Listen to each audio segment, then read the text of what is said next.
Hi there, everybody. How's your day going? It's a rainy day here in Baltimore. Hope you have better weather than we do.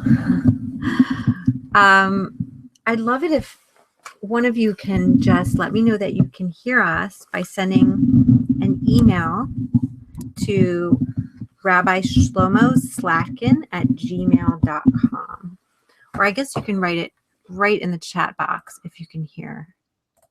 And I will see if I can see that. Let me know if you can hear us.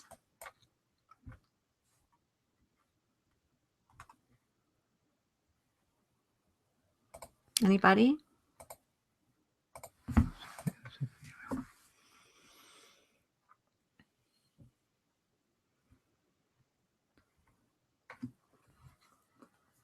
If you just got on, we want to check the sound real quick. Just make sure everything's up and running. You know how technology goes.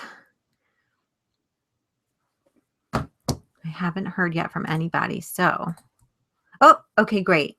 Yay, they can hear us. And we'll just, I'm going to turn on our webcam real quick just to say hello. You can see us in our dark office. Hey there. Hi. Just so you know, it's live. We're here with you. Can you see Shlomo? Shlomo, Yeah, I wasn't. You're kind of out of the screen. Yeah. Okay. Well, this is Shlomo and Rivka Slakin. I'm going to turn it back to the slides just to get going here.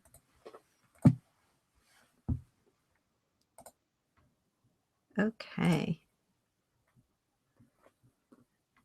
Okay, great. Shlomo, you want to begin? Everybody can see my slides, okay, right? Yeah. So one of the main issues that we hear from couples, whether it's couples who we actually are working with or our readers on the World Wide Web who are contacting us about their relationships, is that communication. That is like one of the biggest issues. Often, I think a survey we had once, it was the #1 issue that couples had. Definitely. So we thought it would be, and of course we talk about some of the building blocks of communication a lot through our various sources, but we thought we'd kind of make a webinar and put it into one place so that those of you who are listening and could benefit from communication, and I think we all could benefit from better communication, but some of us, our communication stinks. So we'd like to understand more why we fight. Why do we fight every time we talk? Why is there every time we bring up something? Every time we talk about something important. Something. Right? Right. That's when it really gets even bad. If we're not important, right. We fight. But especially when something's important or a touchy subject, to kind of explore the issue and explore some of the underlying reasons why that occurs, and also what you can do about it to make it better. So do you fight every time you try to talk about something important? I know that we had such an overwhelming response to this webinar and to the title of it. So know that you are joined by other people that are experiencing the very same thing. Do you feel like your spouse doesn't understand you? It's like, how many times do you say something and it just turns into this big blow up, and it's like you don't even know how it turned into a blow up to begin with. It just somehow escalated beyond. Right, and you just don't feel really heard, and that your spouse really gets you. And it's very difficult because this is somebody who you made a commitment to be with, you connected with in such a deep way, perhaps in the beginning of your relationship. And now you feel this person really has no clue what you're saying or who you are even. And then sometimes you wonder whether it'd be just better not to talk at all? It'd be more peaceful, like that if I have an issue, I'm just going to take care of it by myself, or I'm just going to, if I'm feeling something negative, or I'm just going to keep it inside. And sometimes it feels like it would be better just not to communicate. Of course, what happens is that the energy gets sapped out of the relationship, and you're like two ships passing each other in the night. It's like there's not really any type of connection, any meaningful interaction. And that's when trouble starts happening. That's when we start looking for other ways to get that positive attention, to get noticed, to feel cared about, to feel understood. And, there are various, I say, we talk about this in our book, Exits.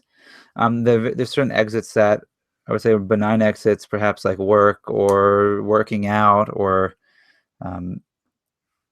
I know with like any other dealing with the kids, cooking all the right. time. But then it can get worse to the point where there could be infidelity, substance abuse. So Right. So we want to head this off now by teaching you about better communication so that it doesn't escalate and right, grow into this horrible, downward right. spiral. And we're going to give you so much important information. So please take notes so you can refer to this later. Think of this as, you're attending a workshop and we're here providing you with very valuable information. We'll probably go for an hour or 45 minutes, and you're really going to gain a lot. So please take notes so you can refer back to this. And one more thing, that we want you to be able to speak, and instead of acting out your frustration that you're not communicating like a child would, we want to become emotionally mature and to be able to learn how to share with our spouse what's going on for us, so that we don't have to sap the energy out of the relationship, but that we can bring the energy back and work through it together. So you're in the right place. If any of the things that we had just mentioned in the previous 5 or so minutes is relevant to you, you're in the right place, and we're excited to teach you, for you to learn some new ways. Great. Oh, so this is where I am also helping you realize that you're in the right place. It's a little bit of slow motion here. Because Shlomo, my husband, who is a marriage counselor for over a decade, has created and won all these awards. And we do podcasts together. We have programs and books together that we've authored. He has a private practice here in Baltimore. And online. So I want you to know that you're in good hands because he's so well recognized. Here's Harville Hendrix, the founder of Imago Relationship Therapy. Harville has recommended some of our programs and things. So, why should you listen to us? Who are we? Just know that, Shlomo has a decade of experience working with couples and only working with couples. So he's not a generalist that works with kids and families, and really specializing in couples in crisis. So we also, what we're going to teach you today is not only what our couples learn, but what we ourselves had to learn first for our own relationship. So it's very personal, and we can speak from firsthand experience that it works.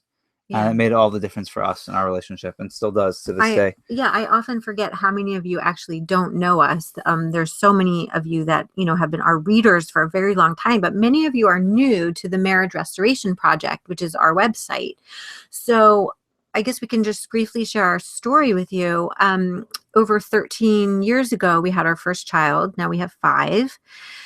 And we had our first, and, we got married. We were so in love. We moved into this little yellow cottage on a cul-de-sac. We were just completely in love. And then we had our first child, like I'd say a year and a half into our marriage, and 2 years. And just things started escalating.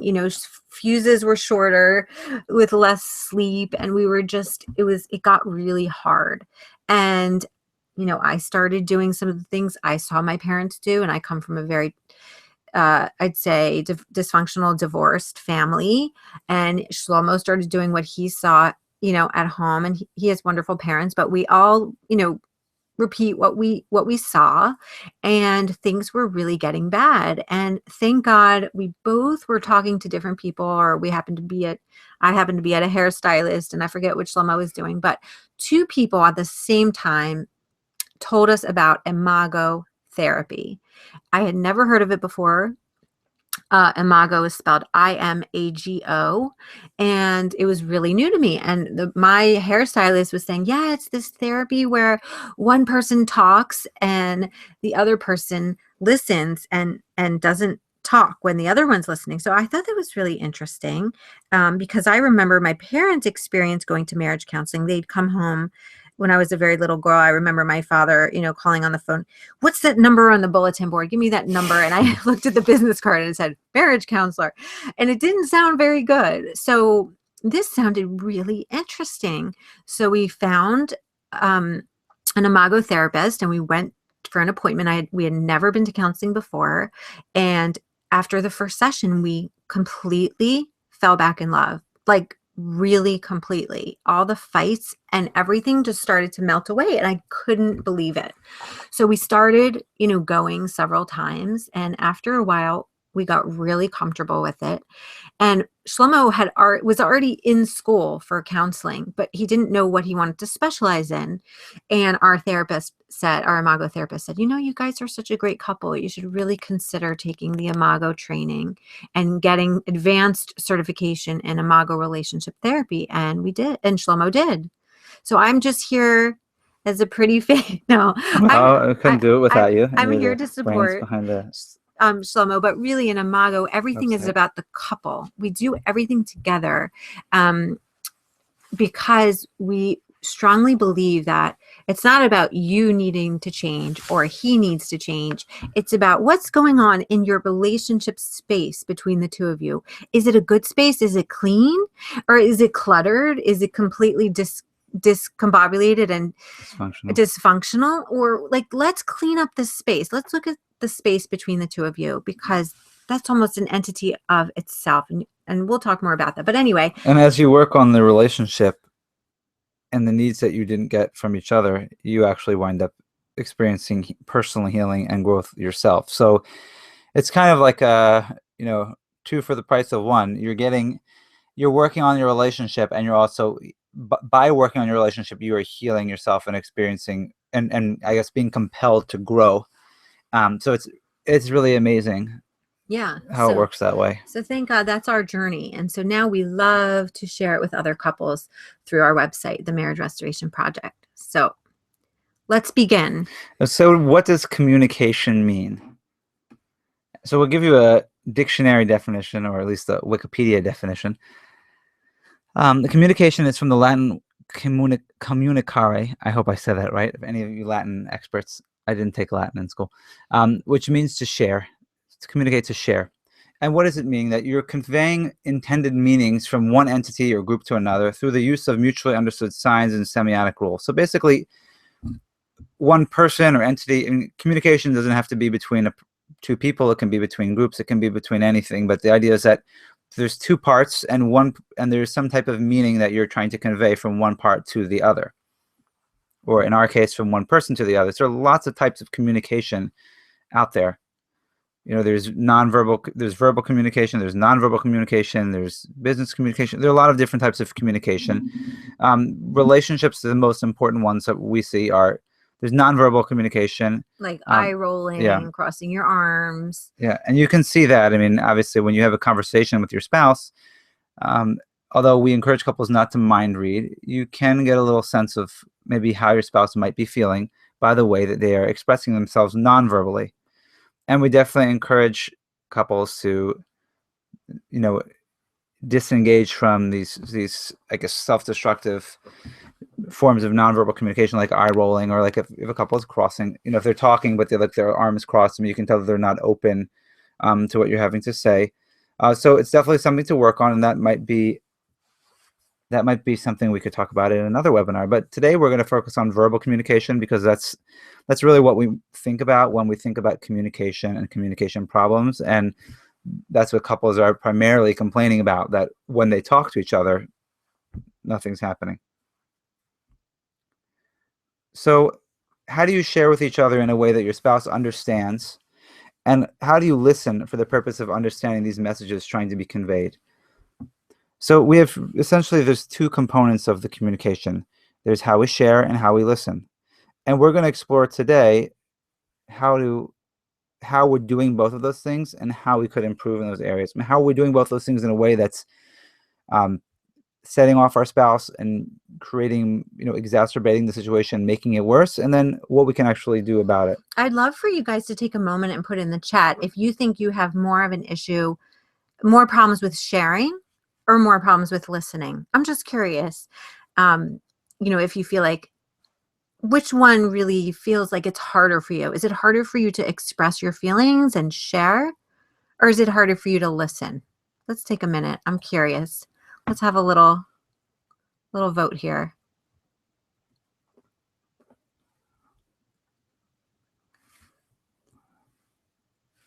think there's a little time delay, so I'm waiting for you guys to hear me. Oh, there we go. Harder to share. Harder to share. Sharing. I see lots of sharings. Not feeling heard. Right. And some of the sharing, and perhaps we weren't clear, but I'm thinking about this now as I reflect on it, that sometimes we just don't share in an effective way. Sometimes we're afraid to share because someone said we're afraid to share because of fear of criticism. Some of us don't feel heard. And I think some of us also have just a hard time expressing ourselves and getting in touch with our emotions or saying things in a way that, let's see, I'm looking at the other, one of us is sharing, one of us is listening. Okay. Oh, one person says, I'm sure if I listened more, I would also feel heard. Mm-hmm. Sharing's hard because I don't feel heard, and listening is also threatening. Okay, that's, yeah. Great. Thank you well, for all all your of you can comments. see these, so that's good. So you see you're not alone. Oopsies. Okay. So, right, if your communication stinks, you're going to want to explore how you've been sharing thus far and how you are listening, and is it working for you, or are there things that you can learn today that will improve it? So what do you think is getting in the way of your ability to share and listen? So this is something that we want to explore first, because this is really the underlying issue. Before we start exploring, how to share in a more effective way, how to listen in a more effective way, we need to realize that there is an underlying issue that's getting in the way and preventing your spouse from hearing you.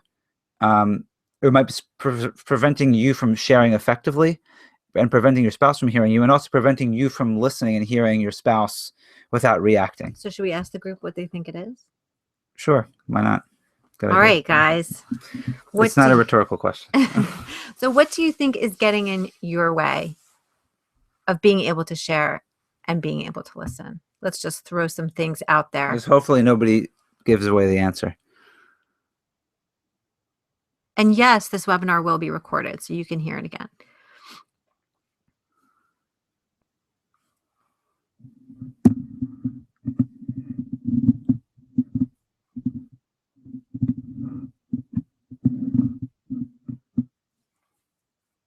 Okay, I see one of the answers. Right. Yeah. Yeah, and I'm very excited about these comments. And I mean, on the one hand, I'm not happy to hear that people have such a hard time, but otherwise I guess you probably wouldn't be on the webinar.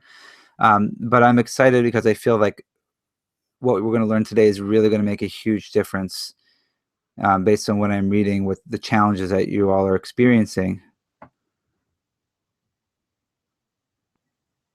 So we have a few different responses. What's getting in the way? Not feeling understood or safe. It's too painful. Stubbornness, impatience, feel criticized. What happened there? I'm not sure if we lost the chat. Let me just a moment. Okay. Okay. Yeah, we have a lot of important comments here, and some of you hit the nail on the head.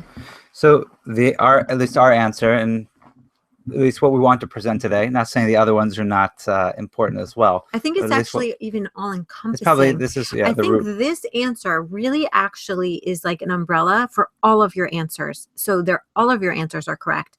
Because when you hear this word, you're going to start hearing, it might sound strange when we say it at first, but you're going to understand how it is all encompassing of everything you have shared so far.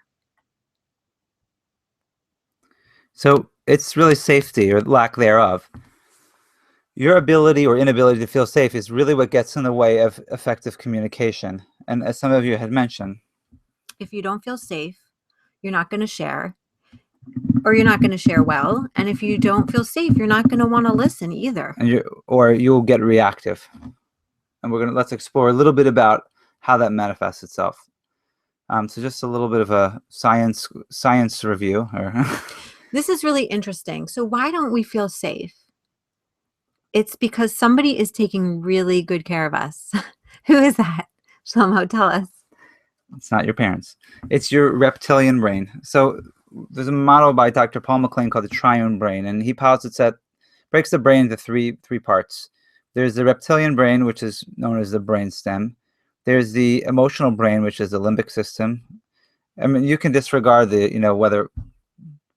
whether it's paleo or paleo. Paleo is very in nowadays, but and neo. The point is that you have the brainstem that regulates your basic bodily functions, keeps you alive.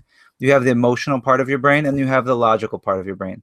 Now, when we are under stress, we go straight to the reptilian brain, to the most primal part of our brain, where we have one thing in mind, one priority in that place, and that is to stay alive.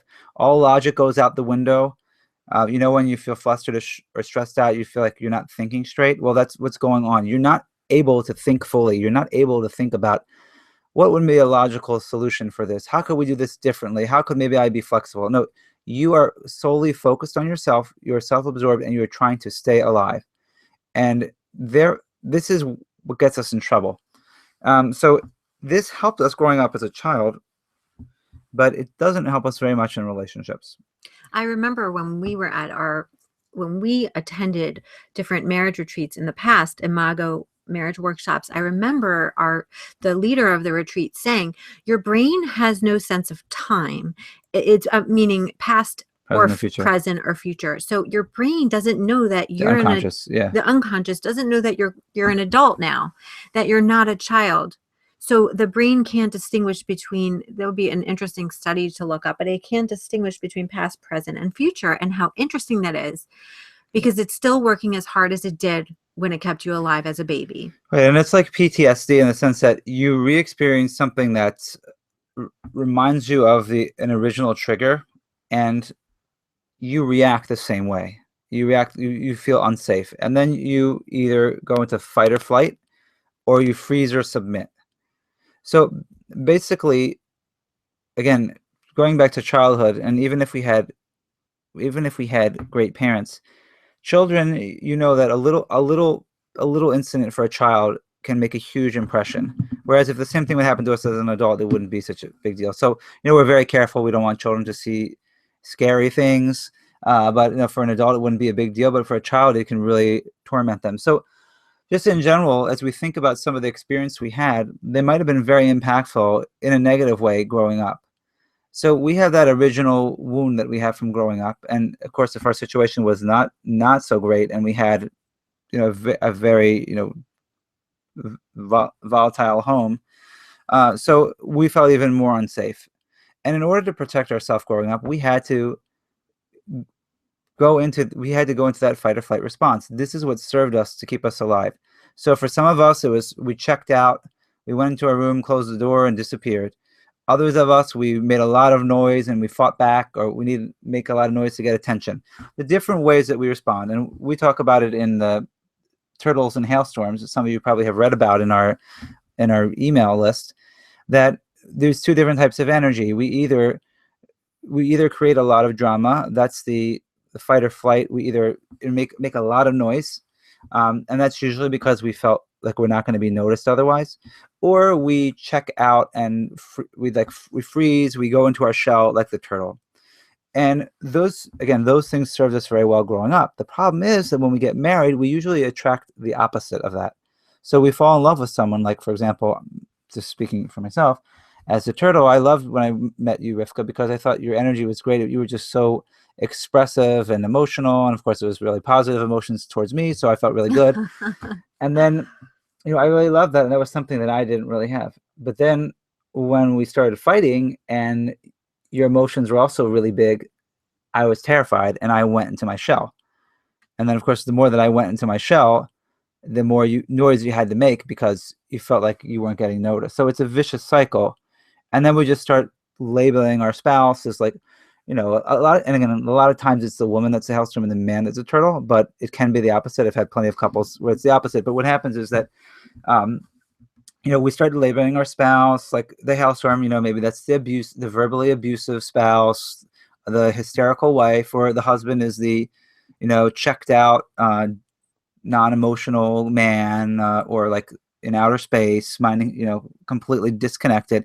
There are a lot of labels we can have. And I think a lot of times when couples learn about this, it normalizes their situation, helps them realize that, what do you mean? This isn't just my situation. This is the way that, this is the way that everyone interacts. That there's going to be a, I guess like an aggressor in the relationship, so to speak, and a more, Well, it's the minimizer. yeah, A reserve. maximizer, minimizer, right? Right. So, that this is normal, and it really helps normalize the situation. And helps you realize that when I notice that bad behavior, why is my spouse acting like that? It's because they're not feeling safe. So they're going back to those adaptations.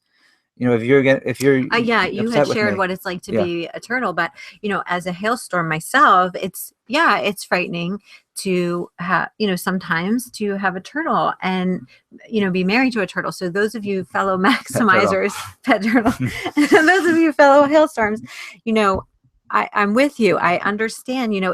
It's kind of, sometimes you might think your turtle is boring and slow, and and that can be frightening. So that causes you to want to, be louder. But what you're doing is causing your turtle to go further and further into his or her shell. So whether you're a man or a woman, it doesn't matter. But one of you likely is a maximizer hailstorm, and the other is likely a turtle or minimizer. So really know this and understand it. And we want to get into a place where you feel safe enough that you don't need to go into that reptilian brain. So of course, it would be great if we could eliminate stress in the relationship, but we can't just like lobotomize ourselves and get rid of all those past memories. We have to learn a new way of being with each other so that we can get to that frontal part of the brain, that cognitive part of the brain, where we can actually make a choice. Because if you're not in your logic brain and you're just reacting, you're not really making a conscious choice about how you're responding. You are responding, I'd say it's just a very instinctual primal reaction. So you're not even in control of yourself. And we want to become intentional and conscious human beings. And that really what makes us human. The fact that we can speak does not make you human. A parrot can also speak. But the fact that we can speak with consciousness, that's what makes you a human being and gives us the ability to have free choice. And that's really what we want to do through this work, to really help us actualize our full potential and be human. So again, we want to get into that logical brain, and we want to stop that reactivity. But when we're reactive and absorbed in ourselves, we really can't hear what the other person has to say. And we're also not really thinking about or caring very much about their feelings or how they might react to what we have to say, because we're just too upset and we're not thinking about the message we're trying to get across. So how do you calm that inner reptile, your pet lizard, and really get into that full brain consciousness? It's definitely got to be something different than what they've been doing thus far. Yeah. Right? Because you're here because your communication stinks or you want to learn. So yeah, it has to be wildly different than what you've been doing so far, because you can see how hard it is to calm your reptile. I was just in a meeting like 2 days ago, a fundraiser meeting for my kids' school, and the meeting completely self-destructed. I mean, people got up and left in the middle of the meeting. It was a bunch of reptiles in a room. Nobody was listening and nobody was sharing effectively. And I even found myself getting into my reptilian brain because it just completely self-destructed. So when we present you the solution to this, as maybe strange or weird as it seems, just know that it has to be dramatically different than what you've been doing now. So whatever we share with you, as crazy as it may sound, it's necessary and it's vital, because you can't do it any other way. It just doesn't work. So here's the answer. This is how you do it. You need to acknowledge the other. And those of you who have downloaded our book, the 5 Steps to a Happy and Healthy Marriage, you'll learn more about that in terms of, and you can feel free to read there, acknowledge the other, but we're going to explain a little bit about what it is here. Should I just take a quick pause and see if anybody has any comments or questions? Or do you want me to do Let's those wait at till the the end? end. Yeah. Okay. I mean, you can always, hold your questions, and then when we're finished, you can ask them. Okay. Super. Well, I'd like to think that this is true, that we acknowledge the other. At least we're aware of it and working on it. But it's a lifelong process. But when we now acknowledge the other, it's safe to share, and it's also safe to listen. And I tell you, I have couples that come in, they've had the same problem, same issues for 20, 30, 40 years. And they're really kind of doubtful, how is talking about this or how is coming to do this work going to make any difference? We've talked about it a million times. So I invite them to learn a new process, how to be able to acknowledge the other, and they start feeling safe and they start thinking of new solutions, because when they're out of that survival mode and spending all their energy protecting themselves instead of listening to each other, they start getting to that logical brain.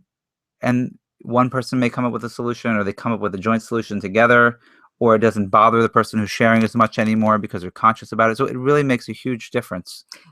Remember that first session I mentioned that we went to our therapist and we fell back in love? I remember exactly why we went and what my frustration was. We had this closet and the closet rod had fallen and like pulled a hole, into the wall, and all the clothes were on the floor, and it was annoying me like crazy. And I kept saying to Shlomo, you got to fix this thing. You got to fix it. We got to fix the hole in the wall.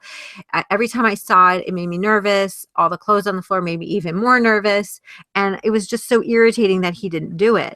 And I remember I brought that to the table when we went, to our session. And after acknowledging the other in the process that our therapist had us do, which we're going to teach you a little bit, I said at the end, you know what? I'm just going to call a handyman. And I called a handyman and I got it done for like $100 or something. And I remember thinking like, I'm so silly. Why didn't I just call a handyman to begin with? But I literally could not even think about that option. It sounds ridiculous, but it hadn't even crossed my mind, because every time I saw the closet rod, I thought, oh, he's not doing what I'm asking. So it's interesting. I was able to get into my logic brain and Right. come up I with mean, a you knew how to use a phone book before that. So, but that's one example. That doesn't make me look too good, because I should have probably offered to do it afterwards. But it was complicated. It was, it was one of those plaster walls in an old home. And for all of you who are handy, you know that every time you make a hole in the wall, the hole just gets bigger, like very quickly. It's like amazing.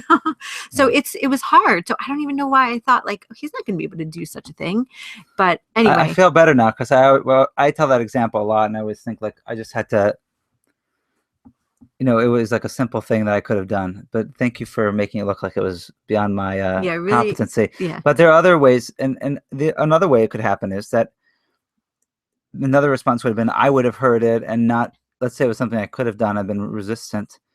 I could have heard it, and because it had nothing to do really with the closet rod, as we began to explore the issue, I could have compassion for you and made an effort to do it, or we could have figured out a mutual agreed upon solution. So there are many different ways things can go and change by just getting out of that reptilian brain, out of that, getting safe. So how do you acknowledge the other when sharing and listening? So we'll start off with sharing. What's the goal for this conversation? What do you want to accomplish with this? Do you want to beat your spouse over the head? Do you want to make them feel bad? I actually had somebody said like they actually wanted them to feel bad. And I said, well, is that really going to get your needs met? No, ultimately, if you have a frustration is an unmet need. If you're upset about something, there's something that you need that's not being fulfilled. So if you think about it that way, and this is, from a purely selfish standpoint, if I want my spouse to change, if I want them to do something differently, then what's the best way to get that message across? If I make them feel bad, if I make them feel unsafe, if I threaten them, if I criticize them, is that going to get my intended goal? Or perhaps there's a better way to achieve the goal. Now, if your goal is to connect, then of course, that's an even more loftier goal. But just saying for a selfish means of having your spouse change. So think about that. That's one thing before you begin a conversation, before you unleash. It's important to be aware of that and think about, what is my ultimate goal for this conversation? And that will help your outcome. And and unleashing or punishing is with a verbal assault. It does not acknowledge the other, because it's all about me. And if I have an other there and I want that other to do something different, I need to treat them with some element of respect and acknowledge their existence. It's not about me just like dumping on you, but it's realizing you're a human being and you're my spouse and I want to share with you. And I this want you to is understand hard me. for maximizers. This is hard for hailstorms because there's a lot of times I'm afraid I'm going to forget what I'm going to say. I come home, from a meeting such as what I had, and then I kind of like stress out on everybody else in the family because it was horrible. So as a maximizer and hailstorm, holding back is hard. So I just want to put that out there because this can be a challenge for some more than Right. others. And for the turtle, it's terrifying when you're on the receiving end of the verbal barrage. Now, as we said, if you're frustrated and want your spouse to change, how would you go about it? Wouldn't it make sense for you, your spouse can actually hear what you're saying? So again, just another question you can always ask yourself, is this conversation going to bring me closer to my spouse or is it going to push us further apart? So how do we do this? How do you acknowledge the other in conversation? So besides having the goal, what do I want to get out of this? You want to make sure that your spouse is safe. And you can do that by asking for an appointment. This is how you set it up correctly. Right. So you ask, is now a good time? Anytime you have a conversation that you know might ruffle your spouse's feathers, always ask, is now a good time? Are you available to talk? I have couples do this in the session, even though they made the appointment, because I really want them to rewire their brain to train them to become more intentional. So is now a good time to speak? Is now a good time to have a dialogue? Or I'd like to invite you into my world to have a dialogue. It's really, really important. And this one thing can change your communication entirely. And even if it's not a big issue, it never hurts to check in and say, are you available right now? Let's say your spouse is on the phone, like writing an email, or like, I remember I was in the middle of writing an email and my son comes in and he starts asking me all these questions. And I said, I just need you to, and he's a little boy, so he didn't know to ask if now was a good time. But, it's hard to respond and really be present for the other person when you're not fully there. So you need to be able to get their attention so they can shift away from what they're doing and really hear you. So again, it never hurts to ask, even for a simple question. Are you available right now? I have a question for you.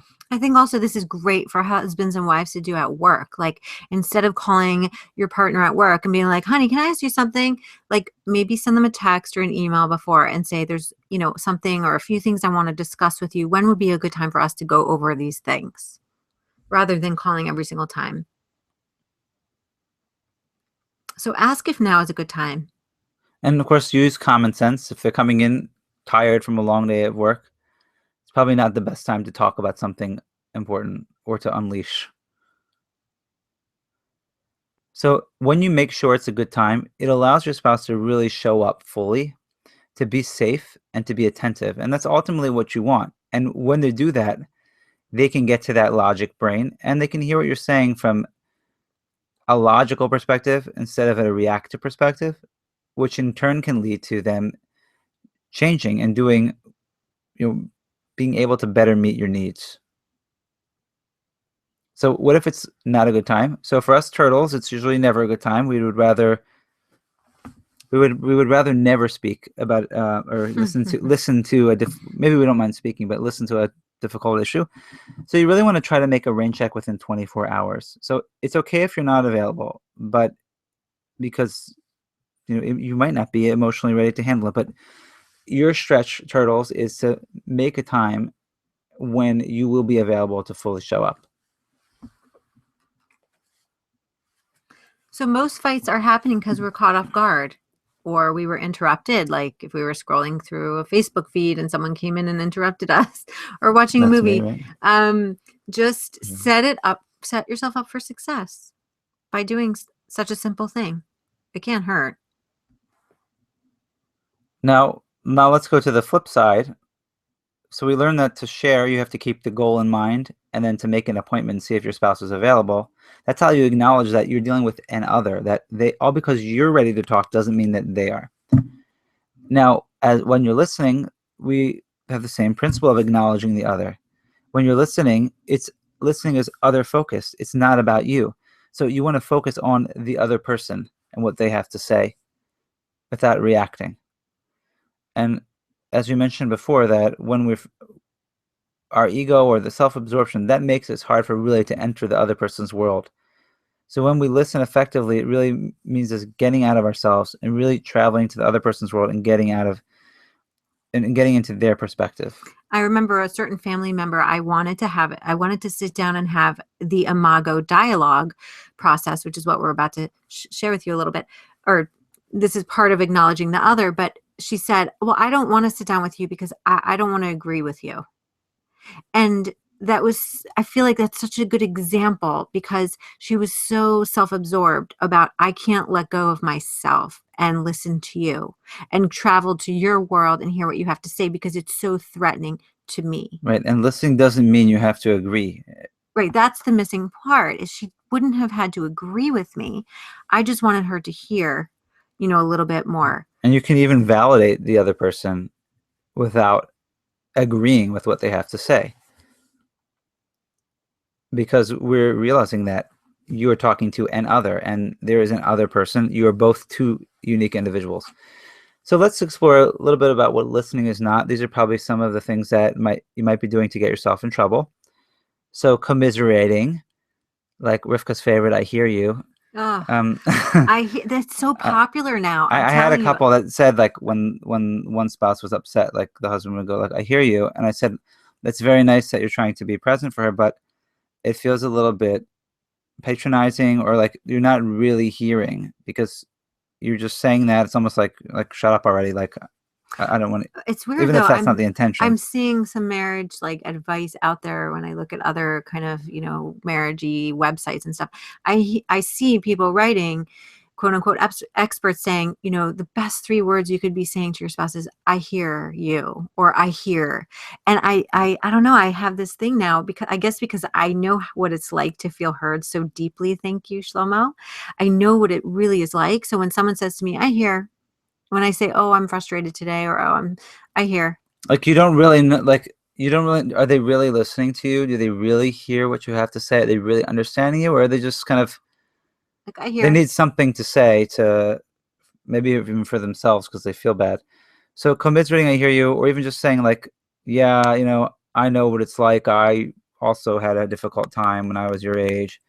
That's number one. Unsolicited advice. It's another one of our favorites. Just, you're tired? Well, you should start taking this energy drink, and you should start doing green smoothies and blending all of your fruits and vegetables and doing juicing, because it will give you so much more energy. And also, you should really call my yoga teacher. And so I'm sure you guys know what I'm talking about. Very well-meaning people, lovely, lovely, well-meaning people, but missing the mark when it comes to actually hearing you, like, deeply. And discounting feelings, well, don't let that bother you. Like, why are you so sensitive? Like, it's not a big deal. That's really invalidating. And it could be that we're trying to say that because we want to make them feel better, like help them move on. But ultimately, it's not really listening. It's something, but it's not listening. So true listening is really focusing on the other person. So that means, not reacting. So it's not interjecting, meaning not responding at all. Don't give advice unless they're asking for your advice. And really, it's about getting curious about the other person's experience. Now, you said don't respond at all. Just explain that when you said that. Meaning don't interject. We will... we're not going to explain everything. We don't have time to do the full Imago dialogue. We actually have multiple videos on our Facebook page where we can send you to, and we can direct you to other resources that we're going to show you. We're going to give you. But one of the parts of the Imago dialogue is what we call mirroring, where you repeat back what the other person has to say. And for the purposes of today, we don't have a time to really go and explore it at length, and perhaps some of the questions you might have about it. But the point is, we're mirroring back. We're repeating what they have to say. We're not adding interpretation. We're not interjecting. We're not rebutting. We're not reacting. Right. We're just making sure that we hear the other person and that they hear us sharing what they said, and that they know that we understood them and got them. And part of it is getting curious, realizing that that if we listen long enough, everyone makes sense. There's a valid point from their world, from their perspective, because they are an other. So crossing that bridge, imagine yourself that this isn't an other person. They have a whole new way of looking at things, a different way of looking at things. It's not right or wrong. It doesn't mean that I'm wrong and they're right, but let's just have a different perspective. So I want to get curious about that, and I want to have compassion for them, and that with the understanding that there might be a deeper reason why they're so upset, and it's not necessarily something that you're doing. You might be triggering it, but what's the deeper issue going on that's sending them to that reptilian brain? Here's a quick example. Your husband comes home late from work. You went to the trouble of making an elaborate dinner. You constantly ask him when he's going to be home. He comes home an hour late. So, when you say, honey, I had this dinner waiting for you. It dried out. I'm so upset. Instead of the husband interjecting and saying, what are you talking about? I had a very important sales call. That would be an example of interjecting. Also reacting. Okay. You're so sensitive. Oh, you made dinner? Well, that's not a big deal. That's an example of reacting. Explaining, oh, well, I had a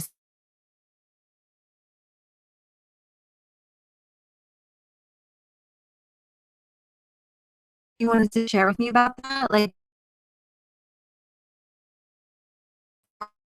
he said, I'm home on time and I never do. Oh yeah, well that makes sense because I do that. I was late. I was an hour late, and I did call you. That makes a lot of sense, and I can see why you'd be upset.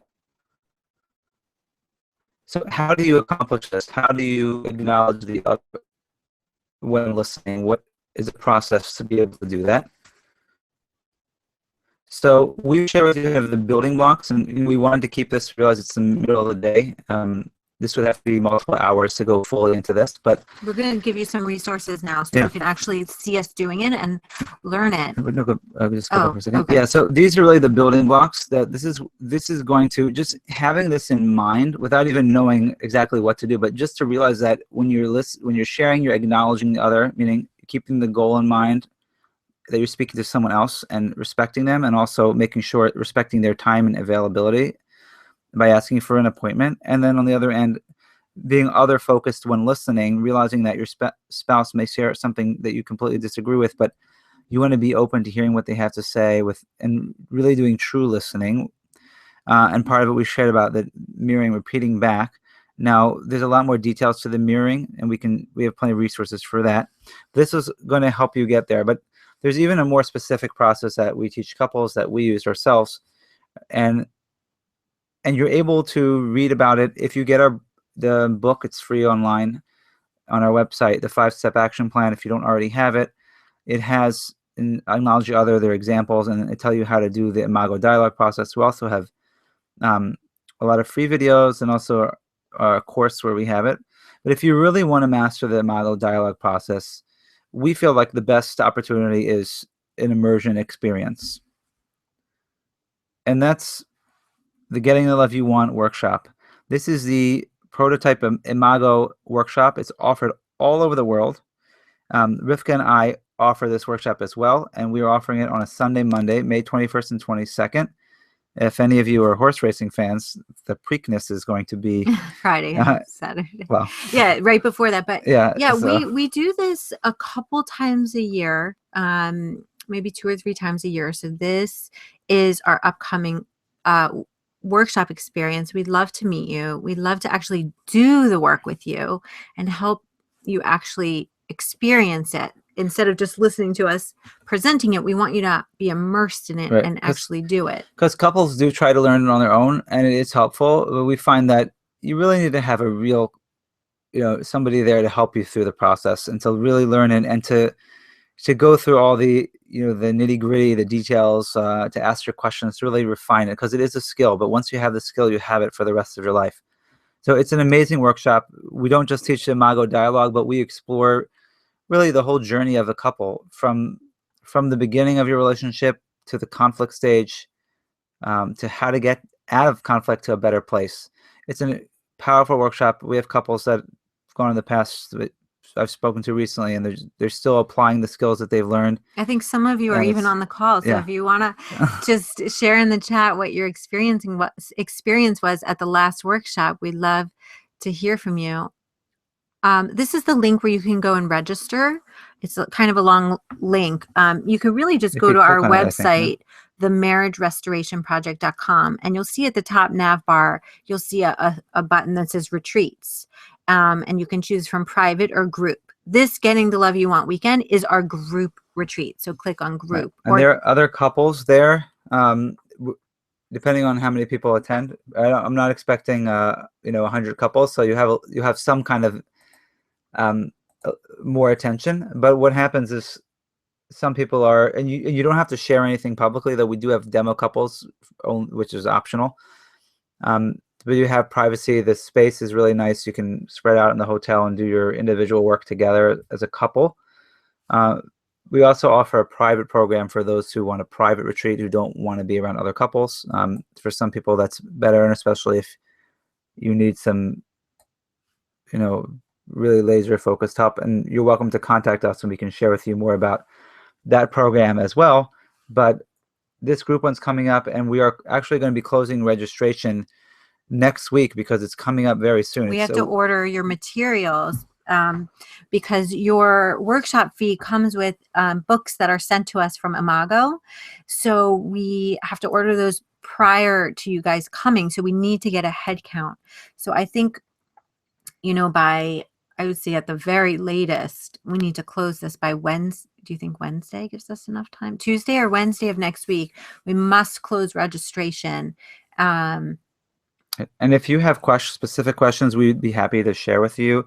If you want to email or call us, we'd be happy to talk to you more about the program. Oh, I'm so excited. Somebody from our last workshop just posted that he or she had a fantastic experience at our last workshop. He was able to open up with his wife in a way that he was dreading to do.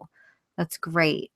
That's great. Thank you so much for sharing, because I think there's a bunch of those turtle husbands out there in our readership that, they're maybe afraid or nervous to attend such a retreat experience, because they're turtles and their wife is kind of dragging them and nagging them that we need help. So I think it's great. Yeah, we always have a dragger and draggy, and it's very normal.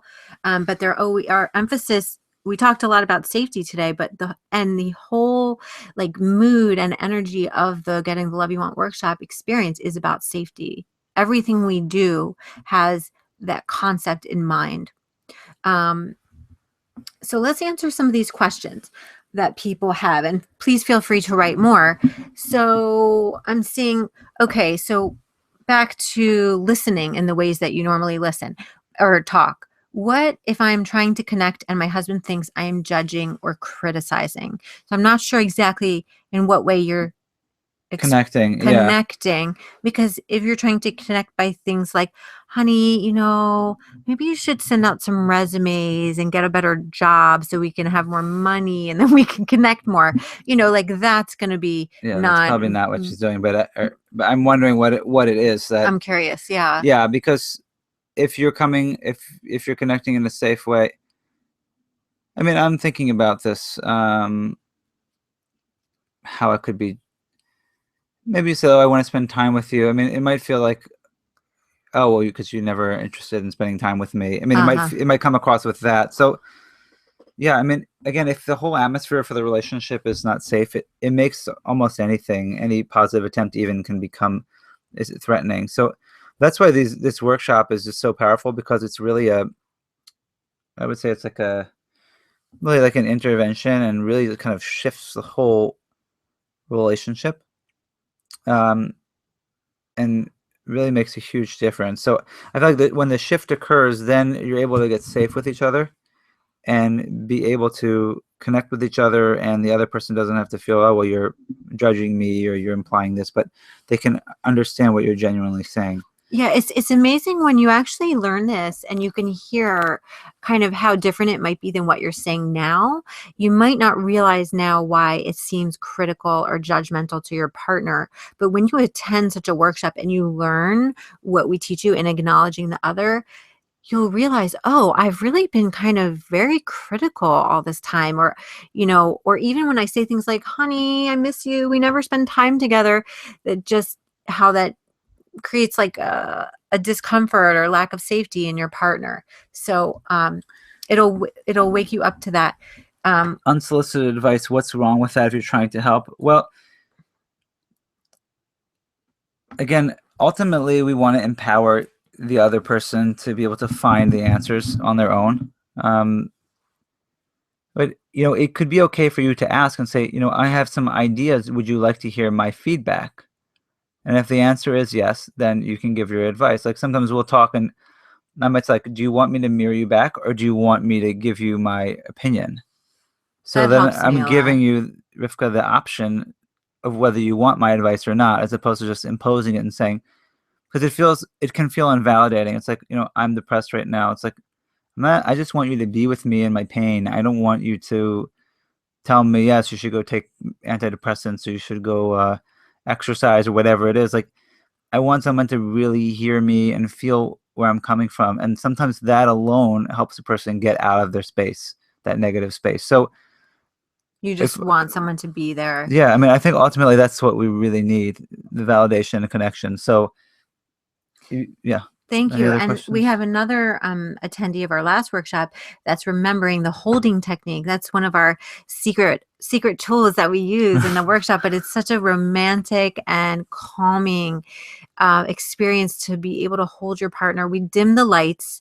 It's a beautiful hotel. So there's lots of areas of the hotel where even though there's other couples there, you can kind of get your own space in different parts of the room.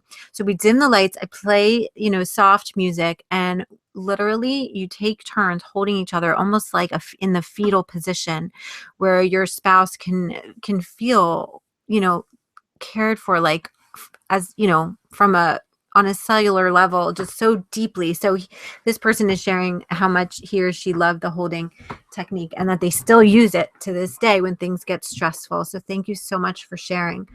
What if one's values appear to be different from those of the other person? How can one speak with a shared meaning? I guess that means, like, how do you express yourself in a way that he's going to understand or she's going to understand? How do you interpret that question, Shlomo? What if one's values appear different? Well, I mean, again, the more that you can share with each other from your perspective and give your spouse a window into your world, they can help. I'm not sure what it means with a shared meaning, but the idea is that you can communicate with them and share them your perspective so that they can understand where you're coming from and how their approach may be different than yours. For those of you who can't come to Baltimore, so okay, so the group workshop happens a couple times a year. It's equal to 6 months of marriage counseling. It's 2 days. It's about 6 to 7 hours, 6 to 8 hours approximately per day. So Sunday and Monday, it'll start at 10. It'll probably end around 7 or 8. There's like an hour and a half, 2-hour lunch break. Same with Monday. Last time, we had a couple drive 12 hours to come. We had a couple drive 8 hours. We had couples flying. We've had couples flying in. It's $795, which might seem like a lot right now, but I want you to know that's per couple, including all of your materials, except for the room that you need to reserve at the Marriott. It is so worth it if you can find a way to come in. It's equal to 6 months of what you would gain in the most effective marriage counseling. When I say marriage counseling, I mean, what we do.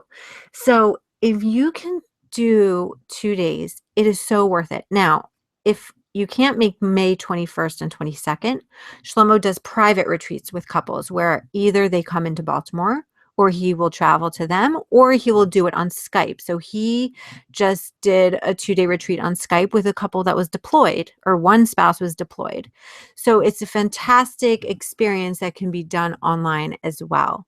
It's better in person, but if you absolutely have no option, then you can contact us privately and do it over the internet. Oh, and somebody's saying it's worth every penny if you can find a way. And we do have an option with PayPal credit where you can pay it over 6 months without interest, so it makes it a little bit more doable that way. How can actual communication be measured? An app, meaning I guess this person really wants to see like a score. How are they doing and improve it? I mean, I would say, like, I'm not really sure. I'm sure there's some type of Gottman probably has something there, but I think that just if you feel like it's working for you, if you feel heard, if you feel safe, then it's going in the right direction. If you feel frustrated, if you feel disconnected, then it needs to be worked on. So I'm not really sure how you can quantify it, quantify and measure it that way. Really, I would watch our videos, like really dive into our blog posts and videos at our website, the Marriage Restoration Project, see how we demonstrate it, and you'll see how it's different and how it can improve how you guys are talking to each other. What other questions? No, somebody's, sometimes I'm looking at the numbers. I think the person who asked the question about The different, not connecting. you know what, if where there's is a it? question you want to elaborate on that Yeah, we didn't, you can email us yeah, at info@themarriagerestorationproject.com, info@themarriagerestorationproject.com. You can email us with any questions that were not answered, or if you want to elaborate on them and not, that we can if take we more didn't time. address them. They take more Yeah, time. so read about the schedule of the days that, is on the page that I have on the screen. Read about the schedule and what's included.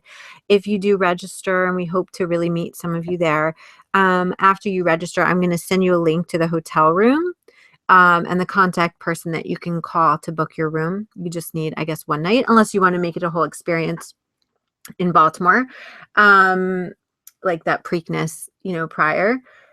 Okay, what if we are both turtles?